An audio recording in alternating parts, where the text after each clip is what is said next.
আসসালামু আলাইকুম। আমি আপনাদের একটা জিনিস দেখানোর জন্য ভিডিওটা করতেছি। দেখেন, এই যে এইখানে আমার পাখি, এই যে একটা পাখি, এই পাশে আর একটা পাখি, আর এই বেলকুনিতে আমি আইসা দেখি একটা চড়ুই পাখি মানে বইসা আছে। মানে আমারে দেখা এই যে ঘরের ভিতরে আইছে। এই যে দেখেন চড়ুই পাখিটা, এই যে চড়ুই পাখি দেখা যাচ্ছে। এই যে চড়ুই পাখিরা, এই যে আমি জালনা খুলে রাখছি, এই পাশে জালনা খোলা, দরজা খোলা, এই পাশেরও দরজা খোলা। ও কি করে, একবার এই জায়গায় আসে, একবার এই ফ্যানে আসে, আবার এই জায়গায় যায়। এই যে দেখেন, এই যে তাও জালনা দিয়ে বাইরে না। নরে নিয়ে আসি আমি মহা বিপদে।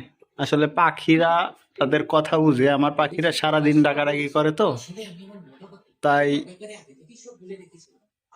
হয়তো ওদের ডাকে পাখিরা আমার বেলকুনিতে চলে আইছে, আর আমি হুট করে বেলকুনিতে গেছি, তাই মনে হয় ভয়তে আমার ঘরে ঢুকে গেছে, এখন আর বেরোতে পারতেছে না। তো যে আমি অনেক চেষ্টা করলাম আরে বাইর করার, অনেক নাড়া টাড়া দিলাম, কিন্তু বাইরে না। দেখা যাক কখন যায়। ওই দেখেন কাজ, দেখেন কই বসে আছে, তাও যায় না। দেখছেন, আধা ঘন্টা ধরে এইখানেই বসে আছে, ফ্যানটাও ছাড়তে পারতেছি না এই গরমে।